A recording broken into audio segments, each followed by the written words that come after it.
Hello and welcome to student. कैसे हैं आप सभी? उम्मीद करता हूं कि आप सभी बहुत अच्छे होंगे। तो गाइस एक बार फिर से मिल गए हैं हम एक और बेहतरीन सेशन के साथ। तो आइए मिलकर क्लास को स्टार्ट करते हैं। आज की क्लास के अंदर हम देखने वाले हैं काफी इंपॉर्टेंट क्वेश्चन, ठीक है, जो कि एसएससी का आप कोई भी एग्जाम दे रहे हैं, ठीक है, उनके लिए क्या रहेंगे, इंपॉर्टेंट रहेंगे। ठीक है, सारे के सारे क्वेश्चन जो है वो पहले के एग्जाम के अंदर आए हुए हैं, तो एक एक क्वेश्चन ध्यान से देखना है, ठीक है, ध्यान से क्वेश्चन वो करना है हमें, ठीक है। देखिए क्वेश्चन पहला आपके सामने आ रहा है, ठीक है, आपके पास 30 सेकंड का टाइम लगेगा उसको सॉल्व करने के लिए, ठीक है। आपको जल्दी से आंसर जो है कमेंट सेक्शन के अंदर लिख देना है। What is the SI unit of luminous intensity? Luminous intensity जो है उसकी एसआई यूनिट क्या होती है? ठीक है, आपसे क्या पूछा गया है, ल्यूमिनस इंटेंसिटी जो है उसकी एसआई यूनिट क्या होती है, ये आपको बताना है, ठीक है। ल्यूमिनस इंटेंसिटी अगर बात करें इसकी, तो ये एक बेसिक क्वांटिटी भी है। कैसी क्वांटिटी है? एक बेसिक क्वांटिटी है। वैसे कुल मिला के हमारे पास बेसिक क्वांटिटी कैसी क्वांटिटी है? मूल मात्रा है ये एक। वैसे कुल मिला के हमारे पास 7 मूल मात्राएं, जिनमें से एक क्या है हमारी, एक ल्यूमिनस इंटेंसिटी भी है, ठीक है। अगर हम बात करते हैं इसकी यूनिट की, तो यूनिट इसकी क्या रहेगी? यूनिट रहेगी जी कैंडेला। क्या रहेगी यूनिट? कैंडेला। कैंडेला के अंदर मेजर करते हैं हम किसको? ल्यूमिनस इंटेंसिटी को। इसको क्या बोलते हैं आप? ज्योति तीव्रता भी बोलते हैं। ज्योति तीव्रता की जो इकाई है वो क्या बनेगी? कैंडेला यहां पर बनेगी।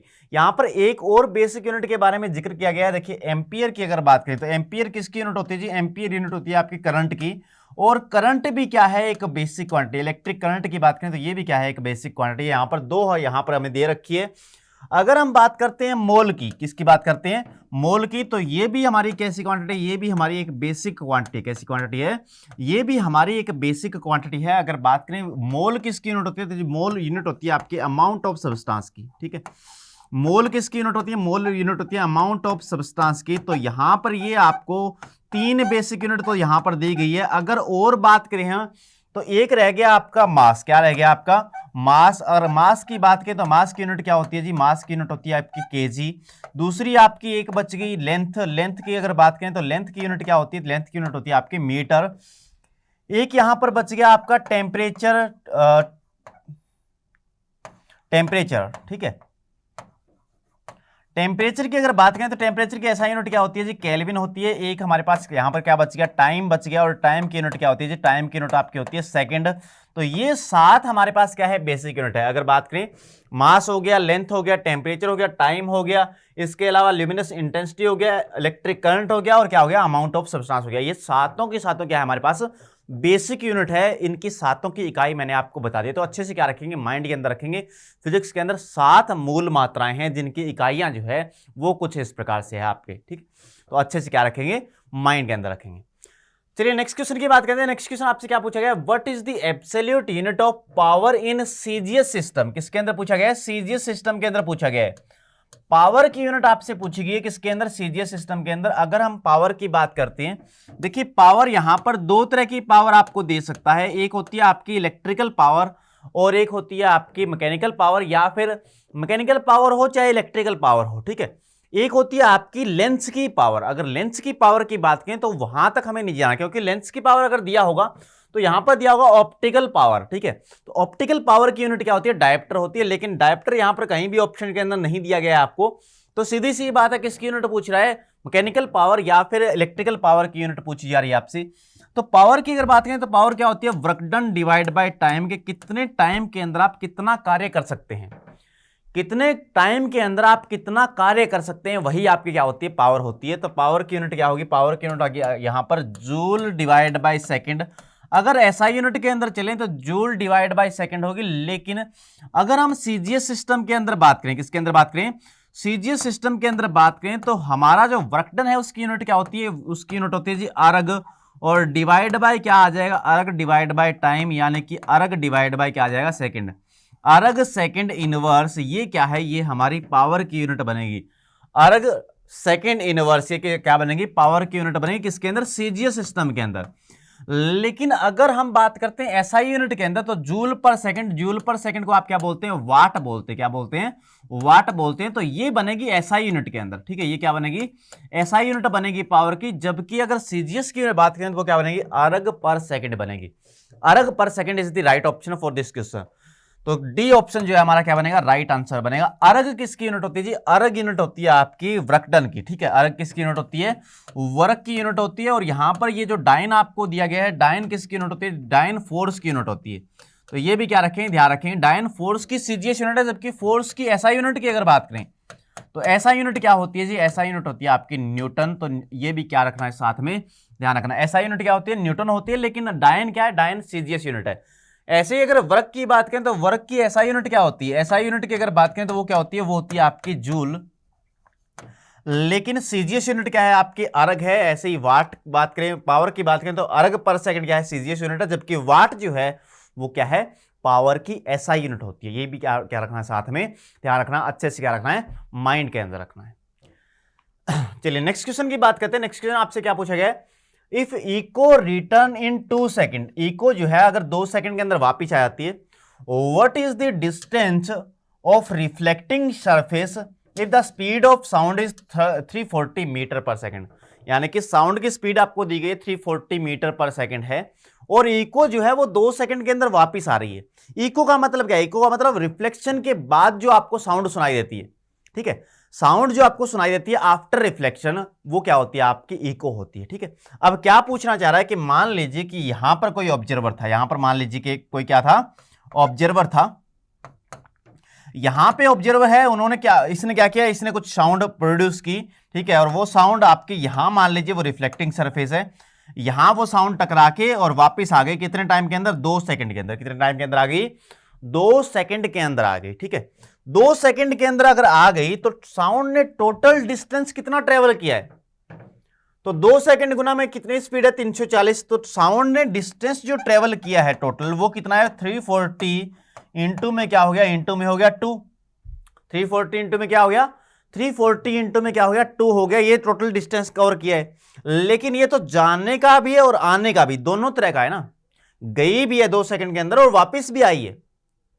तो इसका मतलब ये है कि रिफ्लेक्टिंग सरफेस कितना दूर है, तो इसको क्या कर देंगे, 2 से डिवाइड कर देंगे। जो भी हमारे पास डिस्टेंस आएगा, जो भी हमारे पास डिस्टेंस आएगा उसको क्या कर देंगे, 2 से डिवाइड कर देंगे। 2 से आपका 2 कट गया। इसका मतलब रिफ्लेक्टिंग सरफेस जो है वो 340 मीटर दूर है। कितना दूर है रिफ्लेक्टिंग सरफेस, 340 मीटर आपका क्या है, दूर है। A option is the right option. A option क्या क्वेश्चन का बिल्कुल सही आंसर है। कितना है रिफ्लेक्टिंग सरफेस, 340 मीटर दूर है। अगर आपसे पूछे कि साउंड ने टोटल डिस्टेंस कितना ट्रेवल किया है, तो वो कितना आ जाएगा, वो आ जाएगा आपका 680। वो कितना आएगा, 680 आएगा। तो यहां पर हमें क्या पूछा गया, हमें हमें पूछा गया what is the distance of reflecting surface, reflecting surface की डिस्टेंस कितनी है इस ऑब्जर्वर से, तो वो कितनी आ गई आपकी, वो आ गई 340 मीटर। तो ए ऑप्शन जो है क्वेश्चन का क्या बनेगा, राइट आंसर बनेगा। चलिए नेक्स्ट क्वेश्चन की तरफ देखते हैं। नेक्स्ट क्वेश्चन आपको क्या देगा, the green house effect is mainly due to increase in atmosphere. Green house effect क्या चीज है, पहली बात तो ये आपको जानना है, और दूसरी बात किस गैस की वजह से वो ज्यादा हो रहा है, ठीक है। ये आपको क्या होना चाहिए, पता होना चाहिए। देखिए ग्रीन हाउस इफेक्ट की बात करें तो ग्रीन हाउस इफेक्ट क्या चीज है, तो ग्रीन हाउस इफेक्ट क्या चीज है, तो देखिए मान लीजिए कि ये यहां पर क्या है, सन है। अब सन से क्या आ रही है, सन से आ रही है जी रेडिएशन, ठीक है। और सन से जो रेडिएशन आपकी आ रही है वो क्या है, वो अर्थ के इन्वायरमेंट के अंदर आ रही है, ठीक है। अर्थ को लगातार गर्म कर रही है। अब ये रेडिएशन जो है ना, ये आ तो जाती है, अर्थ के ऊपर आ गई रेडिएशन, लेकिन जब वापस जाती है ये रेडिएशन तो अर्थ का जो इन्वायरमेंट है, अर्थ के ऊपर जो गैसेज वगैरह वगैरह है, वो इन रेडिएशन को वापस नहीं जाने देती, वो इन रेडिएशन को वापस नहीं जाने देती। इसकी वजह से इसी चीज को आप क्या बोलते हैं, ग्रीन हाउस इफेक्ट बोलते हैं, ठीक है। और इसकी वजह से अर्थ का टेम्परेचर जो है वो लगातार इंक्रीज हो रहा है। इसको आप ग्लोबल वार्मिंग बोलते हैं। क्या बोलते हैं, ग्लोबल वार्मिंग बोलते हैं, ठीक है।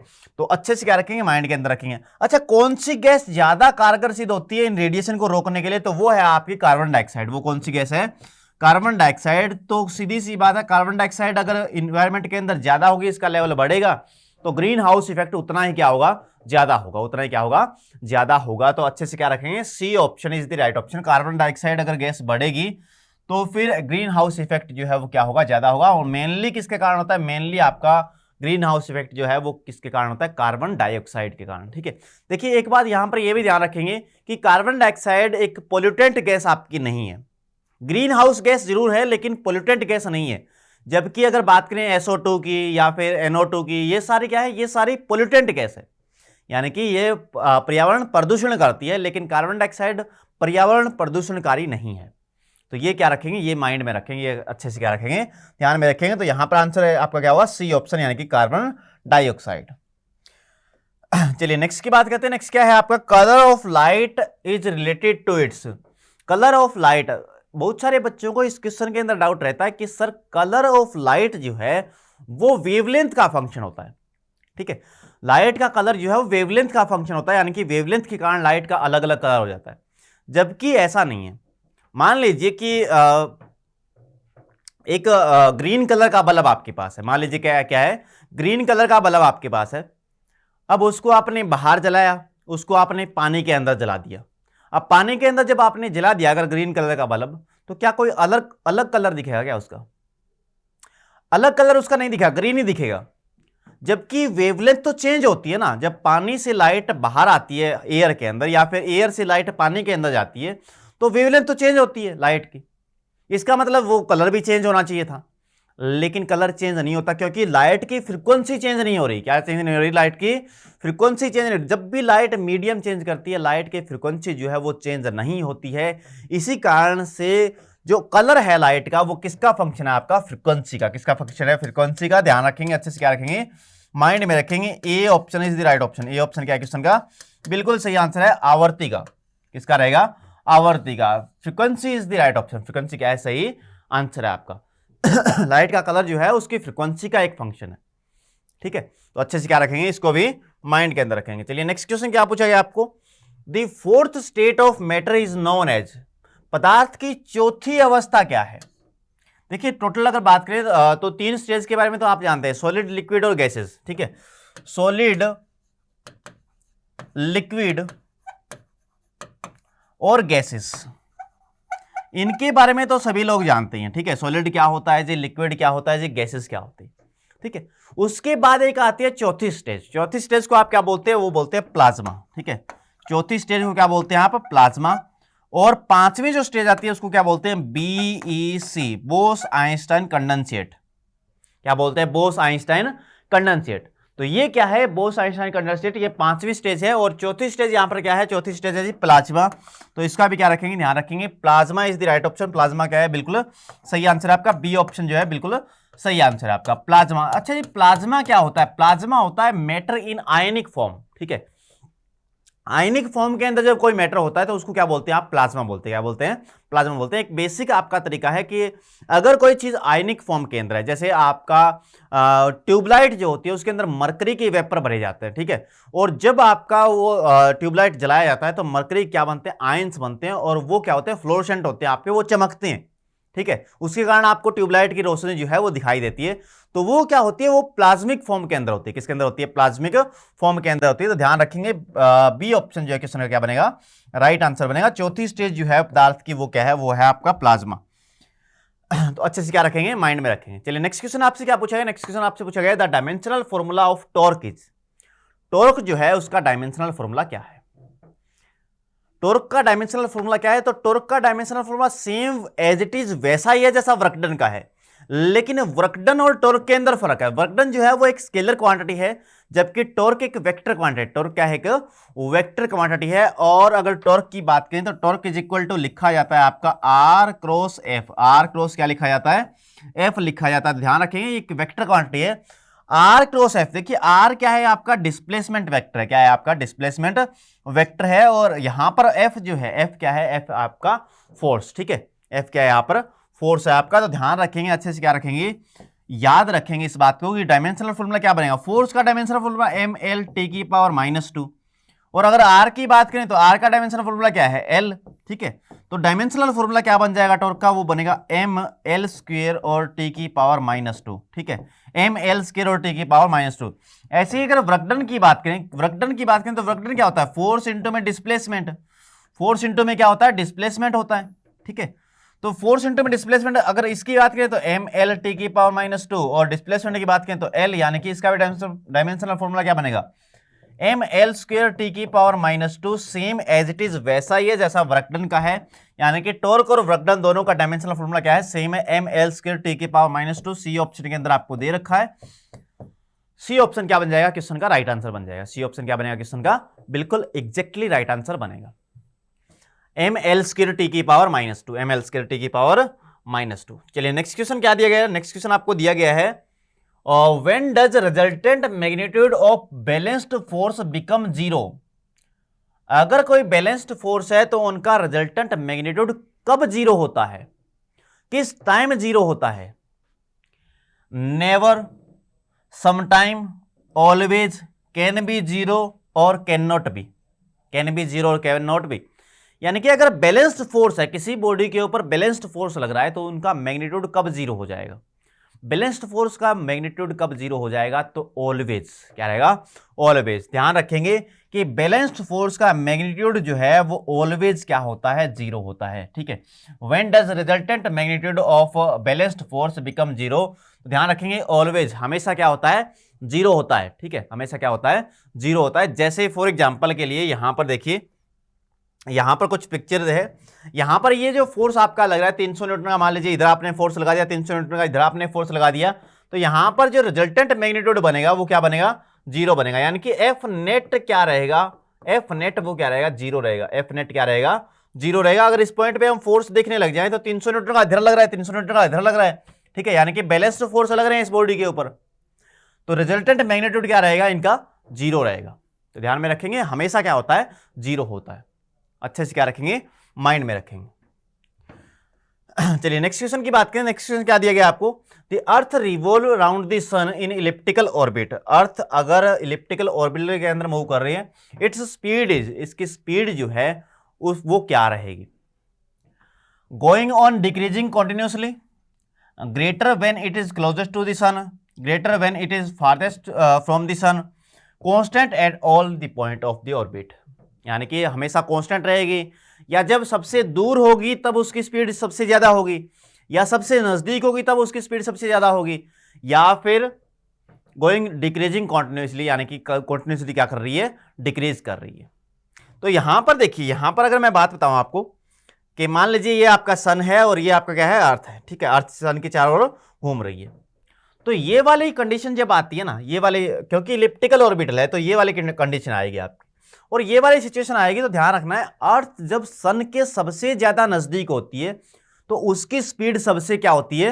ज्यादा होती है। तो ध्यान रखेंगे यहां पर स्पीड क्या है, यहां पर अगर और यहां पर बात करें तो यहां पर स्पीड मान लीजिए v है, v1 मान लीजिए, और यहां पर स्पीड क्या है? v2 मान लीजिए। तो v1 जो है वो ग्रेटर देन रहता है v2 के, v1 जो है वो क्या रहता है? ग्रेटर देन v2 के रहता है। यानी कि सन के जितना नजदीक होगी अर्थ, उसकी स्पीड उतनी ही क्या होगी? ज्यादा होगी। उसकी स्पीड उतनी ही क्या होगी? ज्यादा होगी। और ये आपको कौन बताता है? ये आपको बताता है केपलर का सेकंड लॉ, जिसको आप बोलते हैं law of areal velocity. Law of क्या बोलते हैं? एरियल वेलोसिटी बोलते हैं। तो ध्यान रखेंगे, अच्छे से क्या रखेंगे? माइंड में रखेंगे कि स्पीड क्या होगी, कहां पर ज्यादा होगी? जब अर्थ के सबसे नजदीक होगी, यानी कि greatest when it closest to the sun, यानी कि b option is the right option. B option क्या है? सबसे सही ऑप्शन है आपका। सबसे ज्यादा होती है जब यह सूर्य के सबसे निकट होती है, सूर्य के सबसे निकट होती है तो सबसे क्या होती है? ज्यादा होती है। बी ऑप्शन क्या है क्वेश्चन का? बिल्कुल सही आंसर है। और कौन बताता है? ये केपलर का लॉ। कौन बताता है? केपलर का। चलिए नेक्स्ट क्वेश्चन देखिए क्या दिया गया आपको। Muscular diaphragm that control the size of the प्यूपिल। पुतली के आकार को नियंत्रित करने वाला पेशी डायफ्राम है। पुतली के आकार को कौन कंट्रोल करता है? कुल मिला के आपको ये वाली बात बतानी है, पुतली के आकार को कौन कंट्रोल करता है, यहां पर ये वाली बात बतानी है। यहां पर आपको दिया गया cornea, ciliary muscles, iris, retina. Cornea, अगर बात करें रेटिना की, तो रेटिना तो एक स्क्रीन की तरह काम करने वाला है ना। रेटिना क्या है? रेटिना तो एक स्क्रीन है हमारी आंखों के अंदर, जो पर्दे की तरह काम करता है। यहां पर क्या बनते हैं? यहां पर बनते हैं आपके इमेजेस। ठीक है, क्या बनते हैं यहां पर? इमेजेस। तो ये तो कंट्रोल नहीं कर सकता प्यूपिल के आकार को, पुतली के आकार को ये तो कंट्रोल नहीं कर सकता, क्योंकि रेटिना क्या है? रेटिना एक स्क्रीन की तरह काम करने वाला, एक आप बोल सकते हैं कि पर्दे की तरह काम करता है हमारी आंखों के अंदर। ठीक है, जैसे आपका प्रोजेक्टर के अंदर वो प्रोजेक्टर वाली स्क्रीन काम करती है ना, वैसे ही हमारी आंखों के अंदर इमेज जो बनाता है लेंस, वो कहां पर बनाता है? रेटिना के ऊपर बनाता है। तो इमेज यहां पर बनती है। कैसी इमेज बनती है जी? रेटिना के ऊपर जो भी इमेज बनती है वो उल्टी इमेज बनती है। कैसी बनती है? उल्टी और रियल इमेज बनती है, ठीक है। बाद में वो ब्रेन के पास जाता है, ठीक है, न्यूरॉन्स जो है ब्रेन के पास उसको लेके जाती है, जिसको ऑप्टिकल नर्व आप बोलते हैं, वो ब्रेन के पास लेके जाती है और ब्रेन एनालाइज करता है और उसको सीधी करके आपको दिखा देता है, ठीक है।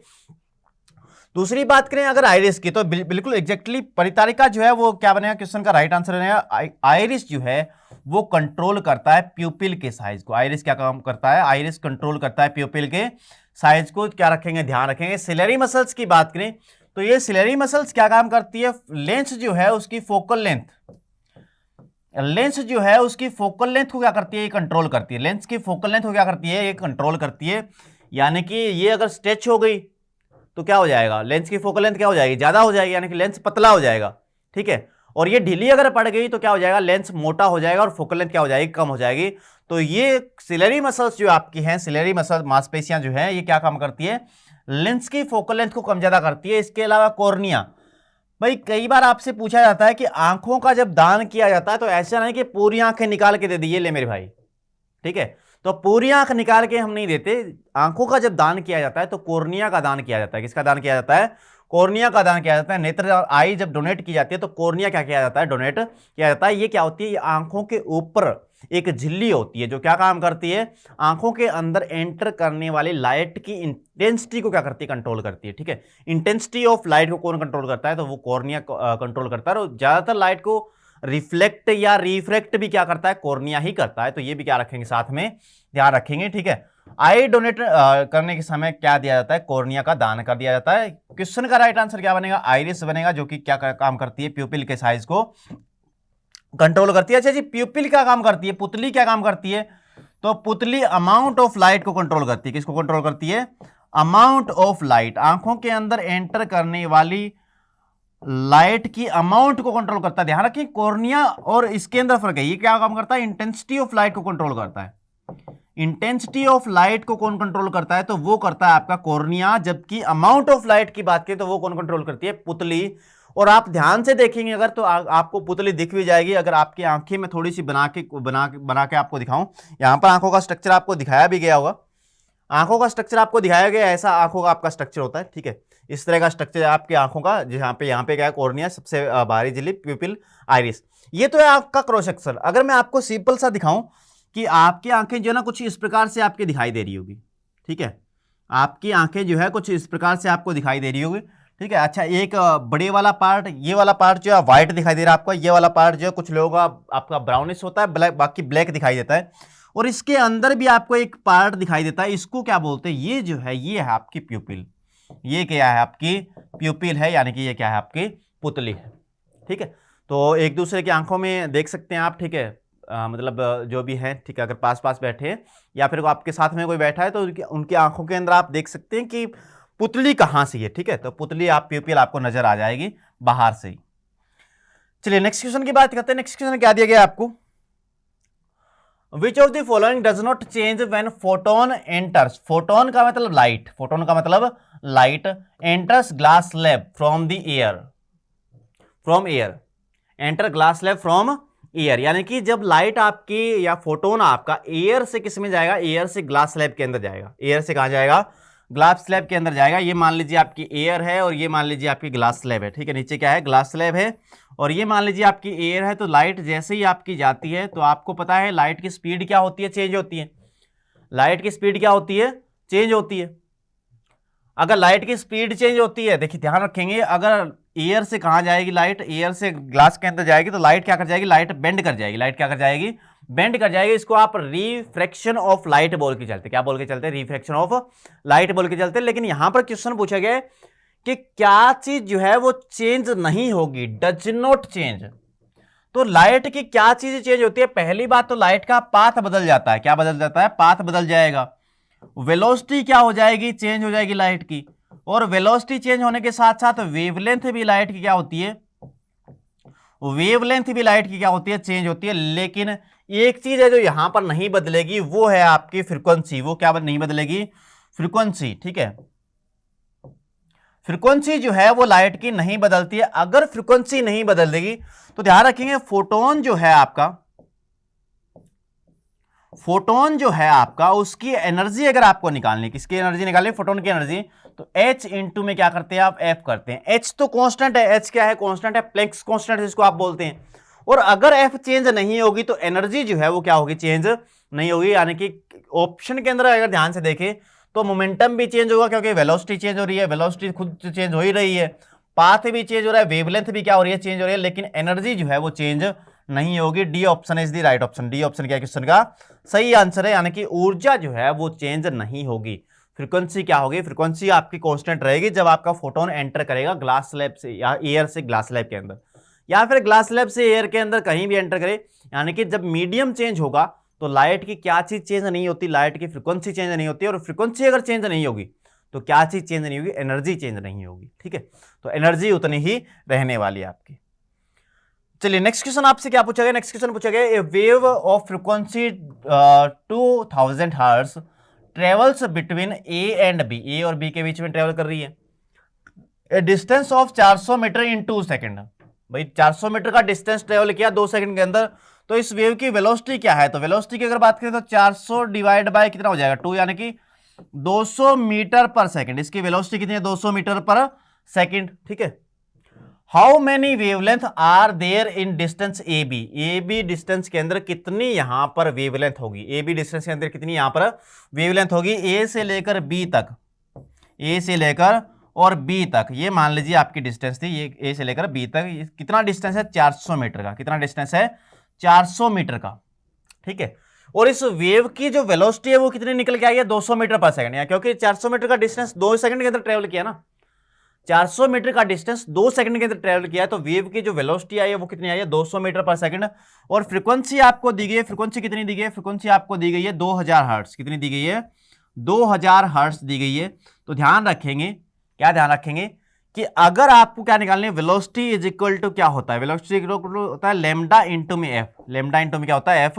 और लेमडा अगर निकालनी है आपको तो क्या आ जाएगा, वी डिवाइड बाय एफ आ जाएगा। यानी कि लेमडा अगर निकालनी है अपने को, वेवलेंथ निकालनी है ना, तो वेवलेंथ निकालनी है तो 200 बटे में क्या आ गया, 200 बटे में आ गया 2000। ठीक है, 200 बटे में अगर 2000 आ गया तो 2 जीरो से आपकी 2 जीरो चला गया, 2 से ये 10 पे चला गया, यानी कि क्या होगी 1/10, क्या होगी 1/10।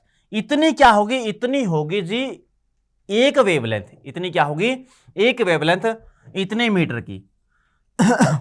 तो 400 मीटर में ऐसी कितनी हो सकती है, तो क्या करेंगे 400 डिवाइड बाय 1/10, 400 डिवाइड बाय 1/10, तो ये कितना आ जाएगा, ये आ जाएगा आपका 4000। कितना आ जाएगा, 4000 टोटल नंबर ऑफ वेवलेंथ होंगे आपके, कितना होंगे 4000, डी ऑप्शन के अंदर जो कि दिया गया है आपको। D option is the right option. D option क्या क्वेश्चन का बिल्कुल सही आंसर है। देखिए एक वेवलेंथ जो है वो कितने मीटर की है, इतने मीटर की है, तो 400 मीटर में कितनी होगी ऐसी, तो 400 डिवाइड बाय 1/10 यानी कि 4000, क्या आ जाएगी 4000 इज द राइट ऑप्शन। 4000 क्या है, बिल्कुल सही ऑप्शन है। ये फॉर्मूला क्या रखना है आपको, ध्यान रखना है, वेलोसिटी इज इक्वल टू क्या होती है, वेवलेंथ इंटू में फ्रीक्वेंसी, वेवलेंथ इंटू में क्या होती है, फ्रीक्वेंसी होती है। ठीक है, और लाइट वेव की वेलोसिटी भी आपको ध्यान रखनी है। अगर लाइट की वेव है आपके पास तो लाइट वेव की वेलोसिटी कितनी होती है, 3 × 10⁸ मीटर पर सेकंड। ये क्या होती है, वेलोसिटी होती है किसकी, लाइट की। ये भी साथ में क्या रखना है, ध्यान रखना है। और लाइट की वेलोसिटी सर्वप्रथम किसने बताई थी, तो रोमर नाम के एक साइंटिस्ट ने बताई थी। ये भी क्या रखना है, साथ में ध्यान रखना। चलिए नेक्स्ट क्वेश्चन आपसे क्या पूछा गया, नेक्स्ट क्वेश्चन पूछा गया are also known as heat wave. किसको आप हीट वेव भी बोलते हैं, एक्सरे को, लाइट वेव को, इंफ्रारेड वेव को, या फिर गामा रेज को। एक्सरे को बोलते हैं, लाइट वेव को बोलते हैं, इंफ्रारेड को बोलते हैं, या फिर गामा रेज को बोलते हैं। किसको आप हीट वेव भी बोलते हैं, किसको आप हीट वेव भी बोलते हैं। तो ध्यान रखेंगे हीट वेव किसको बोला जाता है। देखिए यहां पर एक्सरे, जो एक्सरे तो आपने सुना ही होगा ना, जब मेडिकल सेक्टर के अंदर जो एक्सरे किया जाता है वो एक्सरे जो है वो किन वेव से किया जाता है, एक्सरे से किया जाता है। ठीक है, लाइट वेव आपको देखने के काम आती है। ठीक है, विजुअल रीजन जिसको आप बोलते हैं, जिसके अंदर 7 आपके कलर होते हैं। ठीक है, विबग्योर से जिसको आप लिखते हैं, वो क्या होती है, आपकी लाइट होती है। इंफ्रारेड की बात करें तो ध्यान रखेंगे हीट वेव जो आप बोलते हैं वो किसको बोलते हैं, इंफ्रारेड को बोलते हैं। इनके पास क्या होती है, इनके पास मैक्सिमम हीट होती है। जितनी भी वेव है सबसे ज्यादा हीट किसके पास है, इंफ्रारेड के पास। ठीक है, हीट सबसे ज्यादा किसके पास है, इंफ्रारेड के पास, इसलिए इनको क्या बोलते हैं, हीट वेव भी बोलते हैं। अच्छा, रिमोट जो आपके होते हैं, रिमोट जो टीवी के रिमोट आपके होते हैं, ठीक है, उनके अंदर कौन सी वेव होती है, उनके अंदर वेव होती है जी इंफ्रारेड, ठीक है, वो काम करते हैं इंफ्रारेड के ऊपर। जब आप चैनल चेंज करते हैं ना, तो आपने देखा होगा रेड कलर की बत्ती एक जलती है उसके अंदर, ठीक है, तो वहां पे वेव कौन सी होती है, इंफ्रारेड। इसके अलावा गामा रेज जो है, गामा रेज भी आपको ध्यान रखना है। कैंसर का ट्रीटमेंट, कैंसर का जो ट्रीटमेंट किया जाता है वो गामा रेज से किया जाता है। और ये गामा रेज कैंसर का जब ट्रीटमेंट किया जाता है तो कहां से ली जाती है, वो ली जाती है कोबाल्ट 60 से। इसलिए आपने कई बार सुना होगा कि कोबाल्ट 60 जो है उसका यूज किया जाता है कैंसर के ट्रीटमेंट के अंदर, ठीक है, कैंसर के ट्रीटमेंट के अंदर कैंसर सेल्स को मारने के लिए किसका यूज किया जाता है, गामा रेज का यूज किया जाता है। और वो आपको कहां से मिलेगी, कोबाल्ट 60 से मिलेगी। कहां से मिलेगी, कोबाल्ट 60 से मिलेगी। ध्यान रखेंगे कौन सी आएगी, अवरक्त तरंगे। अवरक्त तरंगों को आप क्या बोलते हैं, उष्मा तरंगे भी बोलते हैं। C option is the right option. चलिए नेक्स्ट क्वेश्चन क्या दिया गया, what is the colour of light emitted by sun. What is the colour of light emitted by sun. Sun से जो इमिट आपकी लाइट है उसका कलर कैसा होता है, सूर्य द्वारा उत्सर्जित प्रकाश जो है इसका रंग कैसा होता है। तो बहुत सारे बच्चों को यहां पर कंफ्यूजन रहता है कि सर सन तो हमें ना रेड कलर का नजर आता है, तो रेड होना चाहिए, कैसा होना चाहिए, लाल होना चाहिए। लेकिन जो बच्चे लाल आंसर करते हैं ना, उनको मैं बता दूं कि सन का जो रेड कलर आपको नजर आता है वो स्कैटरिंग ऑफ लाइट की वजह से नजर आता है, ठीक है, किसके कारण, स्कैटरिंग ऑफ लाइट की वजह से नजर आता है। वैसे सन का कलर जो है वो आपका ऐसा नहीं है, यानी कि रेड नहीं है वो, ठीक है। स्कैटरिंग ऑफ लाइट की वजह से वो सुबह के टाइम या शाम के टाइम जो है वो रेड कलर का आपको नजर आता है। लेकिन जो लाइट इमिट करता है सन, उसका कलर कैसा होता है, उसका कलर होता है जी व्हाइट। कैसा होता है, व्हाइट। और इस व्हाइट कलर की लाइट के अंदर, श्वेत प्रकाश के अंदर, श्वेत प्रकाश बोलते हैं वैसे, व्हाइट कलर की लाइट के अंदर 7 आपके कलर होते हैं। और कौन से कलर होते हैं, विबग्योर। कौन से 7 कलर होते हैं, विबग्योर कलर होते हैं। अब रेड कलर का स्कैटरिंग क्योंकि सबसे कम होता है, इसलिए रेड कलर जो है वो आपकी आंखों के पास सबसे पहले पहुंचता है। और इसीलिए सन जो है वो आपको सुबह और शाम के टाइम क्या है, रेड कलर का नजर आता है। जबकि ऐसा नहीं है कि सन का कलर रेड है, वो आपको नजर वैसा आता है, किसके कारण, स्कैटरिंग के कारण। ध्यान रखेंगे सूर्य से जो इमिटेड लाइट है उसका कलर कैसा होता है, व्हाइट होता है, ठीक है। और इस व्हाइट लाइट के अंदर आपके 7 कलर हैं जो कि मैंने आपको बताया, विबग्योर। चलिए नेक्स्ट क्वेश्चन आपसे पूछा गया, which is the most popular coal in commercial use. Commercial use के अंदर सबसे ज्यादा यूज किया जाने वाला कोयला कौन सा है, कॉमर्शियली सबसे ज्यादा यूज होने वाला कोयला कौन सा है। इसमें से बिटुमिन्स आपको दे रखा है, एंथ्रासाइड आपको दे रखा है, पिट आपको दे रखा है, लिग्नाइट आपको दे रखा है। अच्छा, अगर मैं बात करूं सबसे बेस्ट क्वालिटी का कोयला, तो सबसे बेस्ट क्वालिटी का कोयला कौन सा है, सबसे बेस्ट कोयला है आपका एंथ्रासाइट। सबसे बेस्ट कोयला कौन सा है आपका, एंथ्रासाइट है। और सबसे खराब की बात करें, सबसे घटिया किस्म के कोयले की बात करें, तो वो कौन सा है आपका, तो वो है आपका पिट, ठीक है, वो कौन सा है आपका, पिट। लेकिन सबसे ज्यादा जो कमर्शियली यूज की होने वाला कोयला है वो कौन सा है, वो है जी ब्यूटमिन्स। वो कौन सा है आपका, ब्यूटमिन्स है। A option is the right option. A option क्या क्वेश्चन का बिल्कुल सही आंसर है। ब्यूटमिन्स जो है वो सबसे ज्यादा यूज होने वाला, कमर्शियली सबसे ज्यादा यूज होने वाला कोयला कौन सा है, ब्यूटमिन्स है आपका। इतनी बात का क्या रखेंगे, अच्छे से ध्यान रखेंगे। जबकि बेस्ट क्वालिटी का कोयला कौन सा है, एंथ्रासाइट है, ठीक है। बेस्ट क्वालिटी कोयला कौन सा है, इसको आप ब्लैक डायमंड भी बोलते हैं। क्या बोलते हैं, ब्लैक डायमंड भी बोलते हैं। इसमें भी थोड़ा सा कंफ्यूजन रहता है बच्चों को। देखिए एंथ्रासाइट को आप क्या बोलते हैं, ब्लैक डायमंड बोलते हैं। क्या बोलते हैं, ब्लैक डायमंड बोलते हैं, ठीक है। तो ब्लैक डायमंड जब भी पूछा जाए तो कौन आएगा, एंथ्रासाइट है। लेकिन एक कई बार क्वेश्चन पूछा जाता है ब्लैक गोल्ड किसको बोलते हैं, तो ब्लैक गोल्ड किसको बोलते हैं, वो बोलते हैं पेट्रोलियम को। किसको बोलते हैं, पेट्रोलियम को। तो ये भी क्या रखेंगे, साथ में ध्यान रखेंगे, black gold, petroleum, black diamond क्या होगा, एंथ्रासाइट। चलिए नेक्स्ट क्वेश्चन क्या पूछा गया, नेक्स्ट क्वेश्चन आपसे पूछा गया था absolute refractive index of Khalistan is 2.42, यानी कि खालिस्तान का पूर्ण अपवर्तनांक 2.42 है। 2.42 किसका है, पहली बात तो ये अपवर्तनांक जो है ये चीज क्या होती है, अपवर्तनांक या जो आपको दिया गया है रिफ्रैक्टिव इंडेक्स, क्या दिया गया है, रिफ्रैक्टिव इंडेक्स जो आपको दिया गया है, एक्चुअल में ये चीज क्या होती है, एक्चुअल में ये चीज होती है speed of light in vacuum, ठीक है। यानी कि निर्वात में प्रकाश की चाल, निर्वात में प्रकाश की चाल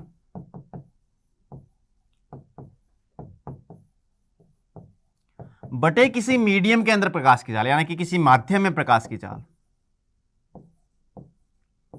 माध्यम में प्रकाश की चाल, इसको आप क्या बोलते हैं, इसको आप बोलते हैं रिफ्रैक्टिव इंडेक्स या अपवर्तनांक। क्या बोलते हैं, रिफ्रैक्टिव इंडेक्स या फिर अपवर्तनांक बोलते हैं। अच्छा जी, निर्वात में प्रकाश की चाल को आप c के द्वारा लिखते हैं, ठीक है, और माध्यम में प्रकाश की चाल को आप vm के द्वारा, velocity of light in medium, ये बोल दीजिए। तो अपवर्तनांक जो है, रिफ्रैक्टिव इंडेक्स जो है, n इज इक्वल टू क्या लिखते हैं, speed of light in vacuum divide by velocity of light in medium, ठीक है, divide by velocity of light in medium. ये क्या होता है, रिफ्रैक्टिव इंडेक्स होता है।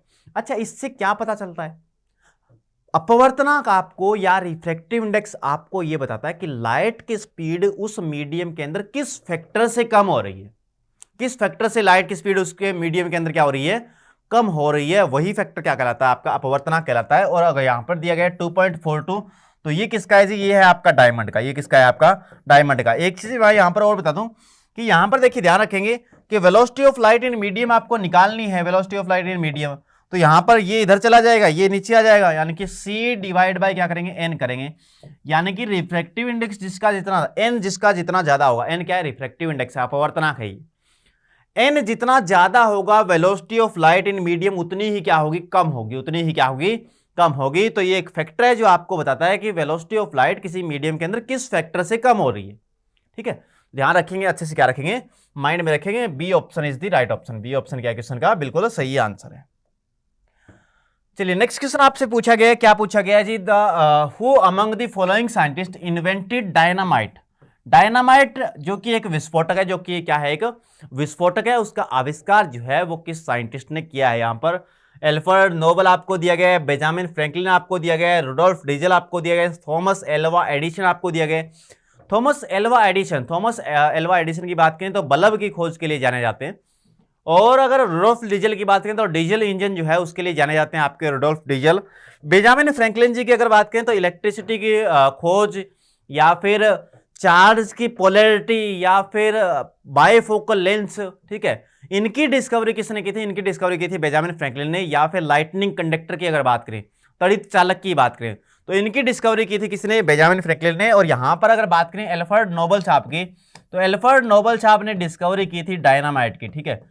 इन्वेंट किया था किसको, इन्वेंट किया था किसको, डायनामाइट को, invented by Alfred Nobel. Dynamite is invented by Alfred Nobel. तो अच्छे से क्या रखेंगे, माइंड में रखेंगे, एल्फ्रेड नोबल। इन्हीं की याद में क्या चलाया गया था, इन्हीं की याद में नोबेल प्राइज चलाया गया था। इनकी याद में क्या चलाया गया था, नोबेल प्राइज चलाया गया था। और नोबेल प्राइज पर एक शानदार सा क्वेश्चन पूछा जाता है, अल्बर्ट आइंस्टाइन को किस क्षेत्र के अंदर, किस खोज के लिए नोबेल प्राइज मिला था। तो अल्बर्ट आइंस्टाइन ने थ्योरी ऑफ रिलेटिविटी लिखी थी, जो कि एक बहुत बड़ी थ्योरी थी, लेकिन उसके लिए नोबेल प्राइज नहीं मिला था उनको नोबेल प्राइज मिला था फोटो इलेक्ट्रिक इफेक्ट के लिए। किसके लिए मिला था, फोटो इलेक्ट्रिक इफेक्ट के लिए। ये भी क्या रखेंगे, अच्छे से ध्यान रखेंगे। चलिए, नेक्स्ट क्वेश्चन आपसे क्या पूछा गया, kg metre square per second cube is represented as follow. यानी कि kg metre square per second cube को निम्न प्रकार से दर्शाया जा सकता है कि क्या लिख सकते हैं, ओम, वोल्ट, वाट या फिर जूल, या फिर जूल। क्या दिया गया आपको, दिया गया kg metre square per second cube, kg metre square per second cube यहां पर दिया गया है। किसकी एसआई यूनिट बन सकती है, किसकी एसआई यूनिट बन सकती है, किसकी बन सकती है जी, किसकी बन सकती है जी, कैसे बनाएं, कैसे तोड़ें इसको, ठीक है।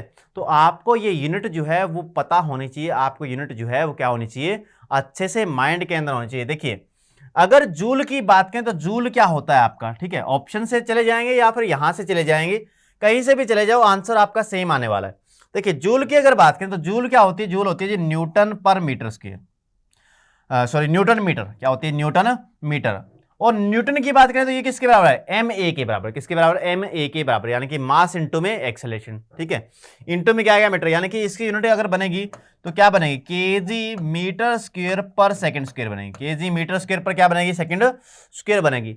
अब ध्यान से देखिए, अगर इसको हमने एक टाइम से और डिवाइड कर दिया तो क्या यूनिट बनेगी, न्यूटन मीटर पर सेकंड। अगर करके देखिए तो न्यूटन मीटर पर सेकंड, यानी कि ये क्या हो गया, वर्क डन, और वर्क डन डिवाइड बाय क्या हो गया, टाइम, और यूनिट क्या बनेगी, ध्यान से देखो, KG metre square per second cube आ जाएगा। क्या आ जाएगा, KG metre square per second cube यहां पर आ जाएगा। यानी कि कुल मिला के बात यह है कि kg metre square per second cube जो आपको दिया गया है वो वाट है आपका, क्या है, वाट है आपका, क्योंकि ये पावर बन गई और पावर की यूनिट क्या होती है जी, वाट होती है। पावर की यूनिट क्या होती है जी, वाट होती है। तो ध्यान रखेंगे kg metre square per second cube क्या है, वाट है आपका, ठीक है। ऐसे ही बना सकते थे, देखिए ध्यान रखेंगे kg metre square per second cube यहां पर दिए गए, पर सेकंड क्या दिए गए, क्यूब यहां पर दिए गए। तो आपको पता है KG metre square per second square को आप क्या बोलते हैं, वर्कडन बोलते हैं, यानी कि जूल बोलते हैं। क्या बोलते हैं, जूल बोलते हैं। अगर ये भी नहीं ध्यान तो इतना ध्यान रखो, KG metre per second square को आप क्या बोलते हैं, KG metre per second square को आप क्या बोलते हैं, फोर्स बोलते हैं। इनटू में एक मीटर है, डिवाइड बाय क्या है, सेकंड है, डिवाइड बाय क्या है, सेकंड है। तो ध्यान में रखेंगे, ऐसे आपको थोड़ा सा आइडिया होना चाहिए, पता होना चाहिए। देखिए फोर्स की आप याद रखेंगे, फोर्स की अगर याद रखेंगे kg metre square per second square, kg metre per second square, sorry kg metre per second square, kg metre per second square होता है। तो ध्यान रखेंगे, अच्छे से क्या रखेंगे, माइंड में रखेंगे। अगर ये आपको थोड़ा सा आइडिया है तो आप बाकी यूनिट भी बना सकते हैं, बाकी यूनिट भी आप बना सकते हैं, ठीक है। तो अच्छे से क्या रखेंगे, माइंड में रखेंगे, किसकी यूनिट है, KG metre square per second cube वाट, ठीक है, यानी कि किसके समतुल्य, वाट के समतुल्य, वाट के बराबर है। चलिए नेक्स्ट क्वेश्चन की बात करते हैं। नेक्स्ट क्वेश्चन क्या दिया गया आपको, which of the following books was written by Aryabhata. Aryabhata ने कौन सी किताब लिखी, देखिए आर्यभट्ट आपके इंडियन साइंटिस्ट थे। पहली बात तो आर्यभट्ट वही साइंटिस्ट थे जिन्होंने जीरो की डिस्कवरी की थी, जीरो को जिन्होंने डिस्कवर किया था वही थे आपके आर्यभट्ट, ठीक है। इसके अलावा पाई की वैल्यू जो है, पाई की वैल्यू 3.14 होती है। वैसे तो पाई की वैल्यू जो है 22/7 होती है, ये भी किसने बताया था, ये भी आर्यभट्ट ने बताया था। इसके अलावा जो ग्रहण आपके लगते हैं, यानी कि जो आपके इक्लिप्स होते हैं, ठीक है, उनके बारे में भी किसने बताया था, उनके बारे में भी आर्यभट्ट ने बताया था। आर्यभट्ट से पहले लोग ये मानते थे कि ग्रहण जो है वो राहु नाम का राक्षस कोई आके सूर्य को निकल गया, केतु नाम का कोई राक्षस आके चंद्रमा को निकल गया, तब आपके ग्रहण लगते हैं। ऐसा नहीं है, बल्कि एक साइंटिफिक फिनोमिना है जिसके बारे में आर्यभट्ट ने क्या किया था, एक्सप्लेन किया था। यही वो इंडियन साइंटिस्ट थे आपके, ठीक है। अच्छा, कौन सी बुक लिखी थी जी, आर्यभट्ट ने बुक लिखी थी आर्यभट्टियम। कौन सी बुक लिखी थी, आर्यभट्टियम, ठीक है। B option is the right option, Aryabhatiyam is the right option. B option क्या है, बिल्कुल सही आंसर है। चलिए नेक्स्ट देखिए, नेक्स्ट क्या है आपका, in which year Gay Lussac law of gaseous volume was given by Gay Lussac. Gay Lussac के द्वारा गैसियस वॉल्यूम का लॉ जो है वो किस सन के अंदर दिया गया था, किस सन के अंदर गे ल्यूसेक ने अपना लॉ दिया था। तो ये लॉ दिया गया था गे ल्यूसेक द्वारा। गे ल्यूसेक का गैसियस आयतन का नियम किस वर्ष दिया गया था, 1812 के अंदर, 1800 के अंदर, 1808 के अंदर, या फिर 1802 के अंदर। देखिए पहले एसएससी के अंदर ऐसे क्वेश्चन नहीं पूछे जाते थे, सन वाले क्वेश्चन अगर पूछे जाते थे तो हिस्ट्री से पूछे जाते थे आपके, ठीक है। लेकिन आज का ऐसा टाइम है जिसके अंदर क्वेश्चन जो है वो आपके साइंस से भी सन वाले आने लगे। ये क्वेश्चन आपका सीजीएल के अंदर पूछा गया क्वेश्चन है, ठीक है। और ऐसे ही बहुत सारे क्वेश्चन पूछ रखे हैं सीजीएल के अंदर कि फोटो इलेक्ट्रिक इफेक्ट की डिस्कवरी किस सन के अंदर हुई थी। तो साथ में पढ़ते टाइम ये जरूर ध्यान रखना है कि साथ में जो लॉ आप याद कर रहे हैं, जो लॉ के बारे में आप पढ़ रहे हैं, उसका डेट भी याद कर लीजिए कि उस साइंटिस्ट ने कब ये लॉ दिया था, ठीक है, कब ये डिस्कवरी की थी। तो 1808 के अंदर, किसके अंदर दिया गया था, 1808 के अंदर, 1808 के अंदर ये लॉ आपका दिया गया था। चलिए नेक्स्ट क्वेश्चन क्या है, the sun heats the earth through. सूर्य पृथ्वी को खालिस्तान के माध्यम से क्या करती है, गर्म करती है। किस माध्यम से सूर्य जो है पृथ्वी को क्या करता है, गर्म करता है। अब आपको पता है कि सूर्य की जो रेडिएशन है ना, सूर्य की जो किरणें हैं वो कहाँ तक पहुँचती है, अर्थ तक पहुँचती है। और बीच में कोई इन्वायरमेंट आपका नहीं है, बीच में कोई आपका मीडियम भी नहीं है, यानी कि बिना मीडियम के ही ट्रेवल कर जाती है। और ऐसा हीट का ट्रांसफर कब हो सकता है, किसके द्वारा हो सकता है, तो किसके द्वारा हो सकता है, रेडिएशन के द्वारा। किसके द्वारा हो सकता है, रेडिएशन के द्वारा। सी ऑप्शन क्या है क्वेश्चन का राइट आंसर है, ठीक है, विकिरणन के द्वारा। ध्यान रखेंगे हीट को ट्रांसफर करने का सबसे फास्ट मेथड कौन सा है, सबसे फास्ट मेथड है जी आपका रेडिएशन।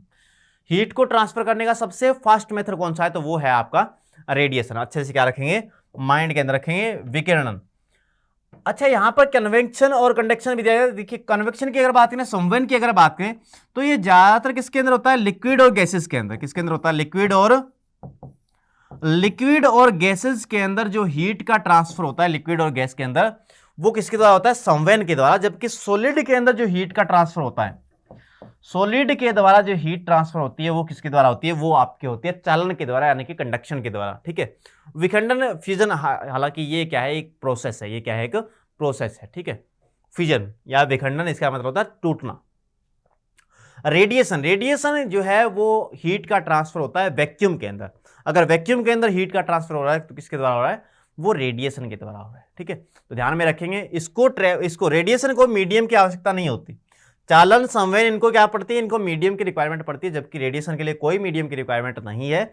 और हीट ट्रांसफर करने का सबसे फास्ट मेथड कौन सा है, सबसे फास्ट मेथड भी यही है। सबसे स्लो कौन सा है जी, कन्वेक्शन, सबसे स्लो वाला ही है, ये स्लो है और ये सबसे फास्ट है, ठीक है।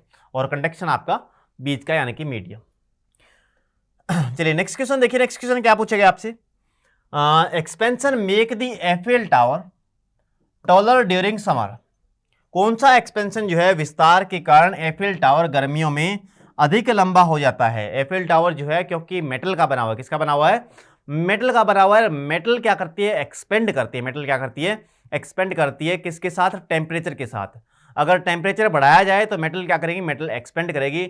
और यही क्वेश्चन आपका कई बार ऐसे पूछा जाता है कि रेल की पटरियां जो होती है ना, जो रेलवे ट्रैक्स होते हैं, उनके बीच में थोड़ी थोड़ी जगह छोड़ी जाती है। जैसे एक रेल, ये आपका रेल ट्रैक है कोई, ठीक है, उनके बीच में क्या छोड़ी जाती है, उनके बीच में थोड़ा सा स्पेस छोड़ा जाता है, ताकि गर्मियों के अंदर जब मेटल का फैलाव हो ना, मेटल जब इसका विस्तार हो मेटल का, तो ये जो मेटल की बनी है, क्योंकि अगर बीच में स्पेस हम नहीं छोड़ेंगे तो क्या हो जाएगी, मुड़ जाएगी ये, ठीक है। तो ये कहीं ऐसा मुड़ ना जाए, कहीं कोई दुर्घटना ना हो जाए, इसके लिए बीच में क्या छोड़ा जाता है, बीच में थोड़ा सा स्पेस दिया जाता है, ताकि एक्सपेंड होके वो स्पेस भर जाए बस, और ये मुड़े ना, बेंड ना कर जाएगा, ठीक है। तो ये क्वेश्चन और ये क्वेश्चन भी क्या रहेगा, सेम रहेगा आपका।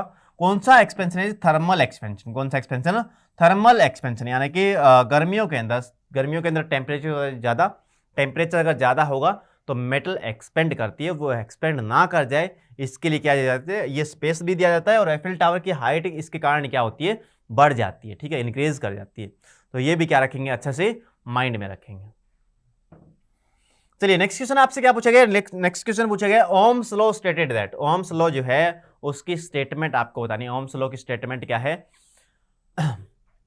देखिए ओम्स लॉ के अकॉर्डिंग, ठीक है, ओम्स लॉ के अकॉर्डिंग अगर बात करें तो ओम्स ने क्या दिया था, ओम्स ने आई, वी और आर के बीच में क्या बताया था, संबंध बताया था, ठीक है। आई, वी और आर, आई का मतलब इलेक्ट्रिक करंट, वी का मतलब पोटेंशियल डिफरेंस और आर का मतलब रेजिस्टेंस ऑफ वायर, उनके बीच में संबंध स्थापित किया था किसने, ओम ने, ठीक है। और वही एक ओम्स लॉ के साथ क्या हुआ, प्रसिद्ध हुआ, ठीक है। V इज इक्वल टू क्या होता है जी, V इज इक्वल टू होता है आपका आई आर, और यहां से ध्यान से देखो तो R इज इक्वल टू क्या बनेगा, V डिवाइड बाई आई बनेगा। R इज इक्वल टू क्या बनेगा, V डिवाइड बाई आई बनेगा। लेकिन पहले इस क्वेश्चन के बारे में बता देता हूं, फिर थोड़ी सी आपको इसके बारे में नॉलेज दूंगा मैं। आप V इज इक्वल टू क्या, आई आर, यानी कि electric current is equal to voltage divide by resistance. देखिए पावर वाले तो आ ही नहीं सकते, पावर वाले तो कैंसिल हो जाएंगे, यानी कि electric current is equal to resistance divide by voltage या वोल्टेज डिवाइड बाई रेजिस्टेंस।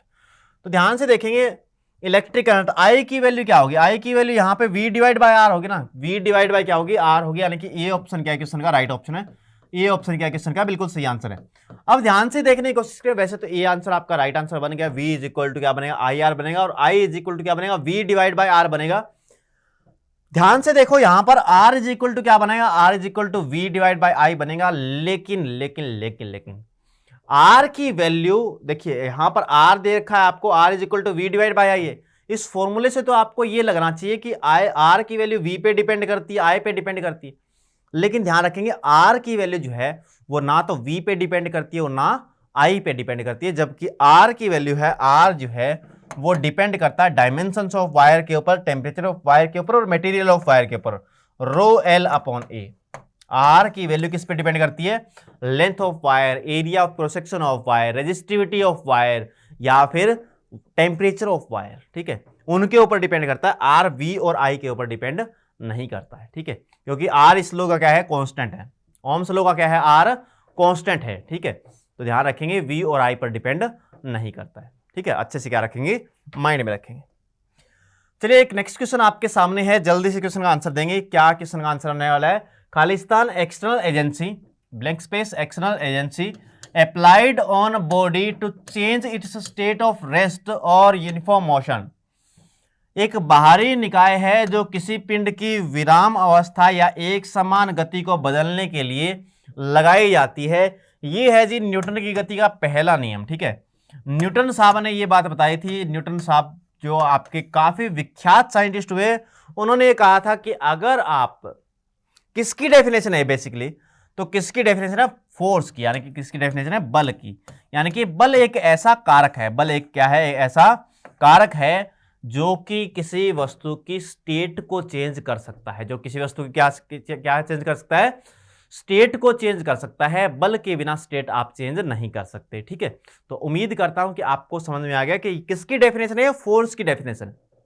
ठीक है, यानी कि किसके बारे में बता रहा है, फोर्स के बारे में बताता है कि एक एक्सटर्नल एजेंसी है जो कि अगर कोई रेस्ट वाली चीज है उसको गति के अंदर ला सकती है और गति वाली चीज है उसको रेस्ट के अंदर ला सकती है। और न्यूटन का पहला नियम जो है उसके अंदर यही बताया गया है कि जब तक आप फोर्स नहीं लगाएंगे, तो कोई चीज अगर रेस्ट के अंदर तो वो रेस्ट में रहेगी, कोई चीज चल रही है यूनिफॉर्म स्पीड से तो वो यूनिफॉर्म स्पीड से चलती हुई रहेगी, वो कभी भी आपकी रेस्ट से मोशन के अंदर या मोशन से रेस्ट के अंदर नहीं आ सकती जब तक आप एक्सटर्नल फोर्स नहीं लगाएंगे। ठीक है, यही क्या है, फोर्स की डेफिनेशन है। तो अगर आपसे पूछा जाए कि फोर्स की डेफिनेशन न्यूटन की गति का कौन सा नियम देता है, तो पहला नियम। ठीक है, फोर्स की वैल्यू बताता है न्यूटन की गति का दूसरा नियम, और तीसरा नियम आपको बताता है कि फोर्स जो है वो हमेशा पेयर के अंदर आता है, अकेला फोर्स जो है वो एग्जिस्ट नहीं करता। तो ये इतनी बात क्या रखेंगे, अच्छे से माइंड के अंदर रखेंगे। ठीक है, अच्छे से क्या रखेंगे, ध्यान के अंदर रखेंगे। तो ये हमारे आज के क्वेश्चन थे। उम्मीद करता हूं कि आज के क्वेश्चन आपको अच्छे भी लगे। ठीक है, और समझ के अंदर भी आ गए सारे के सारे क्वेश्चन। ठीक है, ऐसे ही बेहतरीन वीडियो जो है, ऐसी ही बेहतरीन क्लास जो है वो आपको हर रोज मिलती रहेगी। ठीक है, तो मिलते हैं आपसे नेक्स्ट क्लास के अंदर। Till then take care.